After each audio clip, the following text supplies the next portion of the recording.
तो good morning class. आज हम स्टार्ट करेंगे अबाउट मैनेजमेंट प्रैक्टिसेस।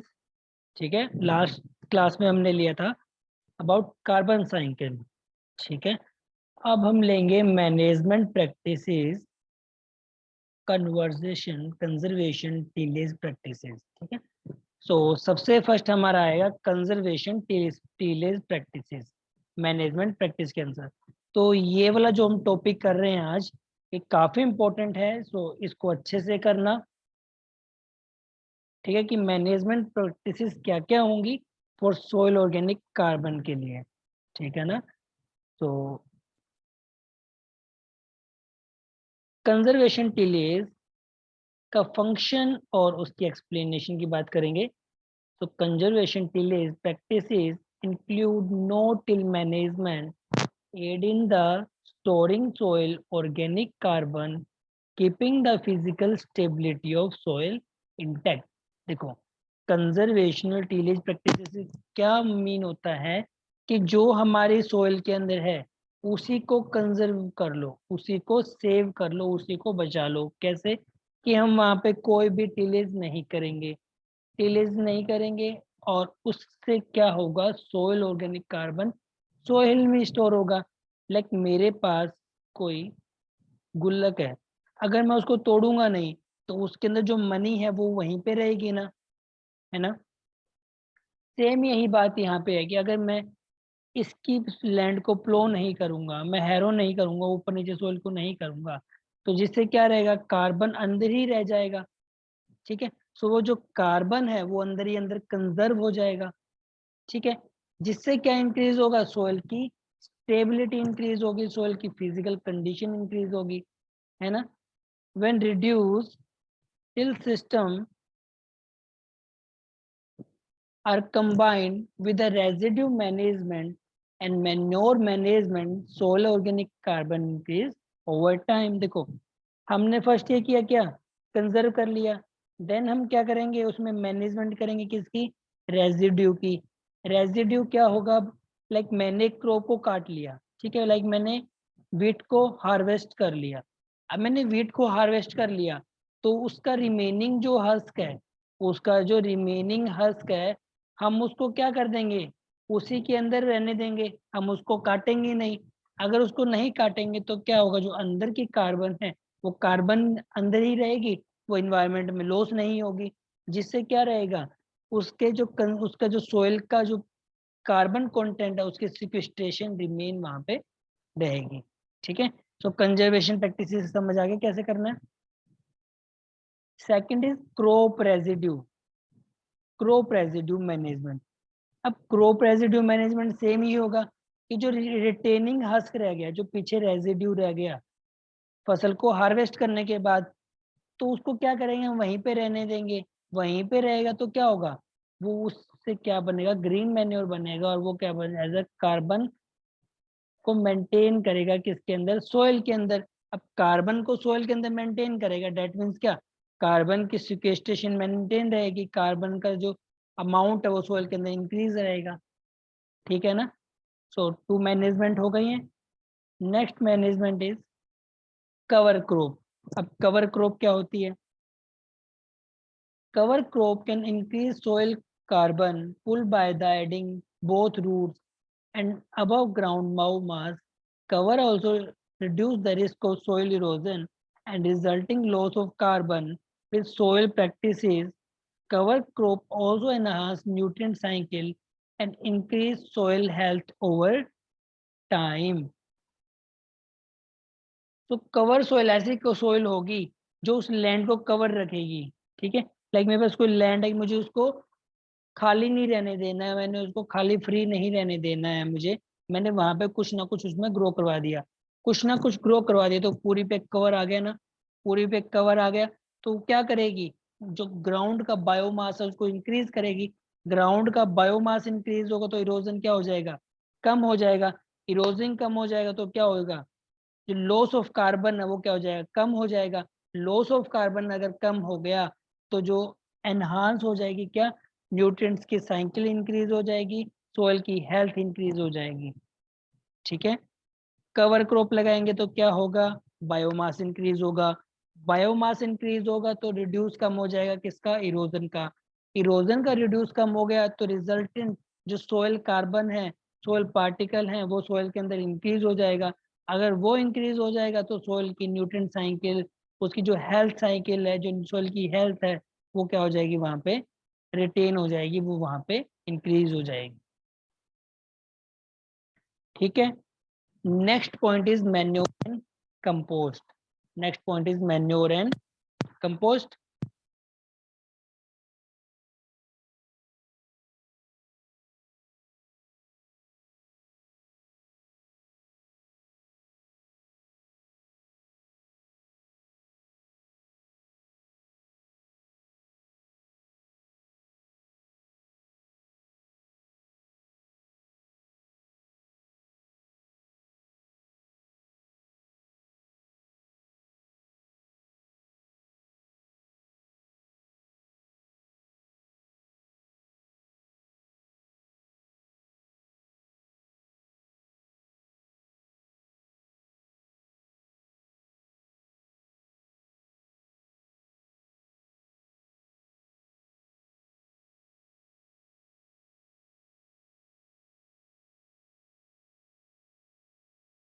हो जाए।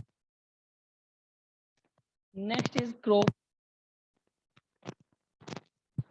How we manage a soil carbon by the crop selection. ठीक है। तो क्रॉप सिलेक्शन क्या होगा, हमें क्या करना है, हमें ईयरली प्लांटिंग को एलिमिनेट करना है।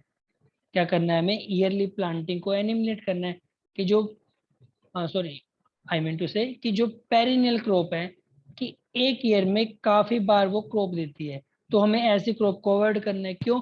बिकॉज अगर हम ऐसी क्रॉप लेंगे, ठीक है, तो जिससे क्या होगा, इन करना है and increase soil organic carbon by root and litter decomposition of post harvest. उस टाइम पे क्या कर देगा, soil organic carbon by root क्या हो जाएगा, इंक्रीज हो जाएगा, है ना, वो ज्यादा अपटेक करेगा। सिंपल सी बात है। एक थाली है ना, एक थाली से अगर पहले 4 लोग खाना खा रहे थे, ठीक है, उसमें से 5 लोग खाना खाने लगेंगे तो वो जल्दी खत्म हो जाएगा ना। सिंपल सेम बात है कि अगर हम ऐसी क्रॉप लगाएंगे जो एक साल में ज्यादा फूड ले रही है, एक बार फूड ले लिया, 2 बार फूड ले लिया, 3 बार फूड ले लिया, तो अल्टीमेटली क्या होगा, सोइल के अंदर जो कार्बन है वो कम हो जाएगा ना। जो रूट है वो ज्यादा कार्बन का अपटेक करेगी, कार्बन का ज्यादा अपटेक करेगी तो अंडरग्राउंड तो कार्बन क्या हो जाएगा, कम हो जाएगा। ठीक है ना। तो उसे जो रूट बाय अपटेक होगा वो इंक्रीज हो जाएगा, और जो उसका कचरा है वो वहाँ पे इंक्रीज हो जाएगा। ठीक है, क्योंकि जो पेरिनियल क्रॉप होंगी उसका कचरा भी तो वहाँ बचेगा, तो उसका जो डिकम्पोजिशन है वो इंक्रीज हो जाएगा। ठीक है।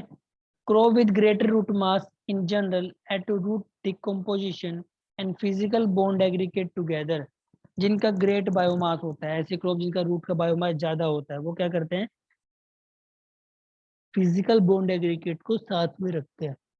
ठीक है, किसको, जो फिजिकल बॉन्ड एग्रीगेट होते हैं लाइक सैंड, स्लेट और ये सब जितने बॉन्ड एग्रीगेट होते हैं ना, इनको साथ में रखते हैं, जितने भी जिनका रूट मास ज्यादा होता है।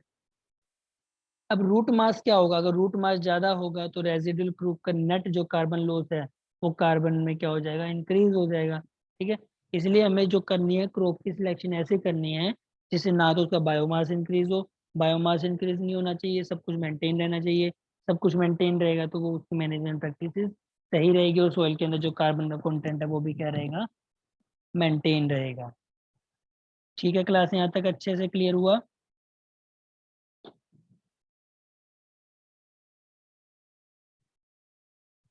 Now, different between soil organic matter and soil organic carbon. Soil organic matter और सोयल ऑर्गेनिक कार्बन के बीच में डिफरेंस क्या है? ठीक है। तो जो सोयल ऑर्गेनिक कार्बन है, सोयल ऑर्गेनिक कार्बन है, वो क्या करेगी, different to organic matter because it refer only to the carbon component of organic compound. Means क्या है, जो सोयल ऑर्गेनिक कार्बन है ना, वो क्या करेगी, कार्बन कंपोनेंट जो ऑर्गेनिक कंपाउंड के अंदर जो कार्बन कंपोनेंट है, उसके लिए बात हम बोल रहे हैं सोयल ऑर्गेनिक कंपाउंड। देखो मैं आपको समझाता हूँ कैसे बोल रहा हूँ मैं।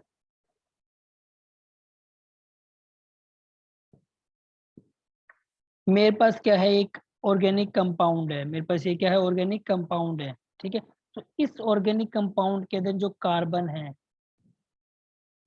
इस ऑर्गेनिक कंपाउंड के अंदर जो कार्बन है, ये वाला ऑर्गेनिक कंपाउंड, इस ऑर्गेनिक कंपाउंड में जो कार्बन है, ये ऑर्गेनिक कंपाउंड है, इसके अंदर जो कार्बन है, ठीक है। तो जो डिफरेंट ऑर्गेनिक मैटर हैं, डिफरेंट ऑर्गेनिक कंपाउंड है, उनके अंदर जो कार्बन कंपोनेंट है, उसे हम क्या बोलेंगे, सोइल ऑर्गेनिक कार्बन। उसे हम क्या बोलेंगे, सोइल ऑर्गेनिक कार्बन। और सोइल ऑर्गेनिक मैटर किसे बोलेंगे, देखो सोइल ऑर्गेनिक मैटर उसे बोलेंगे कि जब हम उसको टेस्ट करवा रहे हैं, जब उसको मेजर करवा रहे हैं, ठीक है। सो जो रिपोर्ट में आएगा वो क्या आएगा, सोइल ऑर्गेनिक मैटर, ठीक है। जब हम सोइल ऑर्गेनिक कार्बन की रिपोर्ट करवाएंगे तो उसमें क्या आएगा, हमारा सोइल ऑर्गेनिक मैटर। और सोइल ऑर्गेनिक कार्बन क्या है, डिफरेंट डिफरेंट ऑर्गेनिक कंपाउंड के अंदर जो कार्बन कंपोनेंट प्रेजेंट है, उसे हमने क्या बोल दिया, सोइल ऑर्गेनिक कार्बन। क्लियर है क्लास यहाँ तक? तो हम नेक्स्ट मूव करते हैं।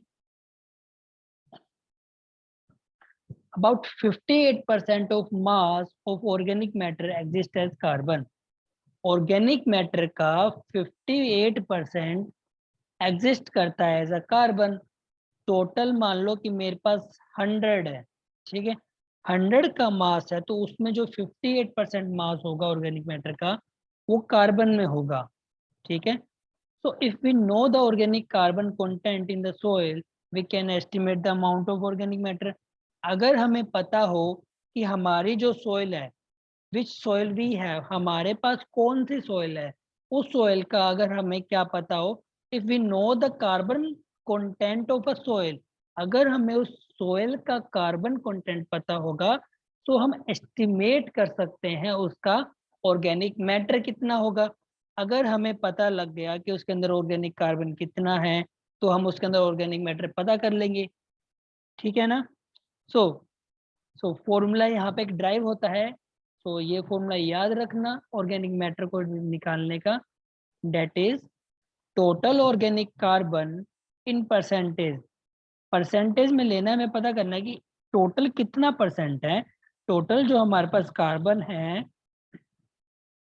उसके अंदर कितना 58% है, कितना मास उसके अंदर ऑर्गेनिक मैटर का है। तो हम क्या करेंगे, वो टोटल ऑर्गेनिक कार्बन हम ले लेंगे, है ना, जो परसेंट में गिवन होगा, मल्टीप्लाई कर देंगे किससे, 1.72 से, ठीक है। While the ratio can vary in different soil using conservation factor of 1.72, provide a reasonable estimate of soil organic matter and suitable for most purpose. ये क्या बताएगा अपने को, एक एस्टिमेट सोइल ऑर्गेनिक मैटर बता देगा कि उस सोइल के अंदर कितना सोइल ऑर्गेनिक मैटर प्रेजेंट है। ठीक है क्लास, अच्छे से क्लियर हुआ यहाँ तक? Next we move on carbon nitrogen ratio. Carbon nitrogen ratio, the ratio between the nitrogen content in the microbes and in the organic residue can to carbon content as, है ना, क्या कह रहा है ये जो रेशियो होगा नाइट्रोजन का,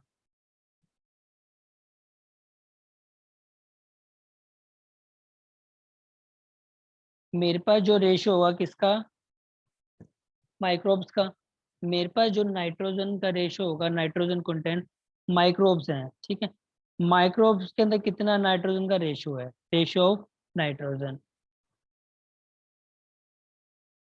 दूसरा, ऑर्गेनिक रेजिड्यू के अंदर, ऑर्गेनिक रेजिड्यू के अंदर कितना कार्बन प्रेजेंट है, ठीक है। उसे हम बोलेंगे क्या, कार्बन नाइट्रोजन का रेशियो। उसे हम क्या बोलते हैं, कार्बन और नाइट्रोजन का रेशियो। माइक्रो ऑर्गेनिज्म जो वहाँ पे माइक्रोब्स प्रेजेंट है, उसके अंदर नाइट्रोजन कितना प्रेजेंट है, उस नाइट्रोजन कंटेंट का। और जो ऑर्गेनिक रेजिड्यू है उसके अंदर कार्बन कंटेंट का जो रेशियो होगा, that is carbon nitrogen ratio. Clear है? So when fresh plant residue are added to the soil, they are rich in carbon and poor in nitrogen. Because देखो, जब मैंने कोई फ्रेश डाला वहाँ पे, जब मैंने वहाँ पे फ्रेश कंटेंट डाला, कोई मैंने प्लांट का रेजिड्यू डाला, तो मुझे पता है मैंने वहाँ पे ऑर्गेनिक रेजिड्यू डाला है, तो ऑर्गेनिक रेजिड्यू डालूंगा तो कार्बन क्या हो जाएगा, इंक्रीज हो जाएगा। कार्बन इंक्रीज हो जाएगा, बट वहाँ पे जो माइक्रोब तो कम है, माइक्रोब तो इंक्रीज होंगे, तो डेट टाइम पे माइक्रोब क्या रहेंगे, डिक्रीज रहेंगे ना। तो जो नाइट्रोजन है वो पुअर रहेगा, बट अगर कार्बन कंटेंट की बात करें तो वो वहाँ पे ज़्यादा रहेगा। The result in wider carbon-nitrogen ratio 40:1 decomposition of organic matter in the soil changes to humus resulting in narrow। देखो, अगर हम वाइडर डिकम्पोजिशन की बात करें तो वहां पे 40:1 का रेशियो आता है, और नैरो की बात करें तो वहां पे 10:1 का रेशियो आता है। ठीक है class. Next is when material high in the carbon are added to the soil. वो मटेरियल जो कि कार्बन में हाई है, अगर उसको हम सोइल में ऐड करेंगे तो वो क्या करते हैं, माइक्रोब की पॉपुलेशन को इंक्रीज कर देगा, जिससे फूड मटेरियल की जो प्लेंटीफुल सप्लाई है, जो सप्लाई है वो क्या हो जाएगी, इंक्रीज हो जाएगी, है ना। अगर सप्लाई इंक्रीज हो जाएगी तो कार्बन क्या होगा, कार्बन रेशियो पता लग जाएगा। अब हमने सप्लाई इंक्रीज की है तो उससे क्या होगा, कार्बन डाइऑक्साइड भी क्या होगी, रिलीज होगी। और कार्बन डाइऑक्साइड तो वैसे ही प्लांट रिलीज करता ही नहीं है, वो क्या करता है, कार्बन डाइऑक्साइड को इनटेक करता है और ऑक्सीजन को बाहर निकालता है। ठीक है, तो ये हो गया हमारा carbon nitrogen ratio. This is all about carbon nitrogen ratio. We move on the next slide and यहीं भी कार्बन नाइट्रोजन रेशियो के कुछ पॉइंट हमें गिवन है। That is during the process of micro organism. जब माइक्रो ऑर्गेनिज्म की process चल रही होगी तो उस टाइम पे क्या यूटिलाइज हो रहा होगा, उस टाइम पे सोयल का नाइट्रोजन यूटिलाइज हो रहा होगा। उस टाइम पे अगर सोयल का नाइट्रोजन यूटिलाइज हो रहा होगा तो उसकी बॉडी क्या होगी, बिल्डअप होगी, है ना। बॉडी बिल्डअप होगी, इसलिए वहां पे जो नाइट्रोजन क्या हो जाता है, ब्लॉक हो जाता है। ठीक है। When the decomposition of fresh organic residue reaches to the stage where the carbon nitrogen ratio is 20:1। देखो, जब जो फ्रेश ऑर्गेनिक मैटर का जो रेजिड्यू है वो ऐसे स्टेज पे आ जाए जहां पर उसका कार्बन नाइट्रोजन रेशियो 20:1 है, तो उस टाइम पे अवेलेबिलिटी ऑफ नाइट्रोजन क्या हो जाएगी, इंक्रीज हो जाएगी। ठीक है। और अगर हम कल्टिवेटेड सोइल की रेंज की बात करें कार्बन और नाइट्रोजन की रेशियो की, तो that is 8.1 to 15.1। 8.4 to 8.1 to 15.1। ये किसके लिए, कल्टीवेटेड सोइल के लिए कार्बन और नाइट्रोजन का रेशियो है। और ऑन एन एवरेज बात करें तो 10:1 और 12:1 ये हमारा ऑन एन एवरेज रहता है, किसके लिए, कार्बन एंड नाइट्रोजन के लिए। ठीक है। तो इसमें जो इम्पोर्टेंट है आपको याद रखना है कि ऑन एन एवरेज क्या रहता है, रेंज क्या है। ठीक है। सोइल नाइट्रोजन की अवेलेबिलिटी कब इंक्रीज हो जाएगी, तो 20:1 हो जाएगा। ठीक है। वाइडर साइड पे कितना रहेगा, नैरो साइड पे कितना रहेगा। तो आपको ये पॉइंट याद रखने हैं इसके अंदर। हो जाए क्लास यहाँ तक अच्छे से।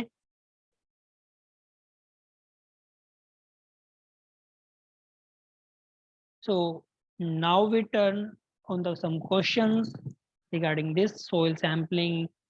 ठीक है, carbon cycle, nitrogen cycle, CN ratio, इसके रिगार्डिंग कुछ क्वेश्चंस हैं। तो soil sample depth should be taken for agronomic, जितने भी एग्रोनॉमिक क्रॉप्स हैं उसके लिए सोइल सैंपल की डेप्थ हमें कितनी लेनी चाहिए, 15 सेंटीमीटर। ठीक है। पीएच मीटर कवर्ड बाय, किसने डिस्कवर किया, that is SPL Sorensen. Carbon nitrogen का रेशियो कितना होता है, that is 10:1। Soil sample should be dry at temperature, किस टेम्परेचर में उसे ड्राई करना चाहिए, that is 40 to 50 degree Celsius. Now some descriptive type question. तो हम डिस्क्रिप्टिव टाइप क्वेश्चन करते हैं। Number 1, write down the process of preparation of soil sample. कि हमें जब सोयल सैंपल बनाना है तो उस टाइम पे उसकी क्या प्रोसेस होगी, प्रिपरेशन करना है, तो उस प्रिपरेशन के लिए मैंने वो करवाया है, तो आप वो कर लेना अच्छे से। ठीक है, मैं आपको दिखा देता हूँ, स्लाइड मार्क करवा देता हूँ कहाँ पे आंसर है इसका।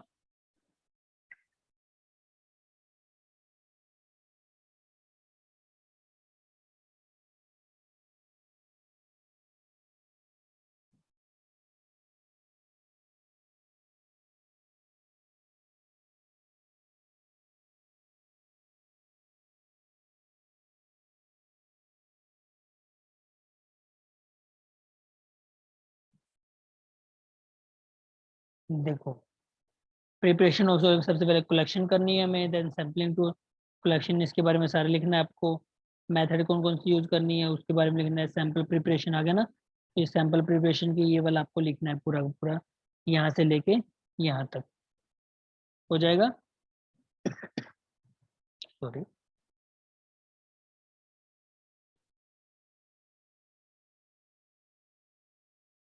कार्बन नाइट्रोजन रेशियो हमने पढ़ लिया है, तो कार्बन नाइट्रोजन रेशियो है। साइराइड कार्बन साइकिल के बारे में लिखना है, पीएच क्या होता है वो उसके बारे में लिखना है। तो हमारे यहाँ पे डिस्क्रिप्टिव क्वेश्चन भी हो जाते हैं, यहाँ पे हमारे एमसीक्यू क्वेश्चंस भी हो जाते हैं। इनको अच्छे से याद कर लेना। कोई डाउट हो तो मुझे कमेंट सेक्शन में अपने डाउट वहाँ पे डाल देना, तो मैं आपको नेक्स्ट वीडियो के अंदर उसको कवर कर दूँ। Okay guys, so till then take care, bye bye.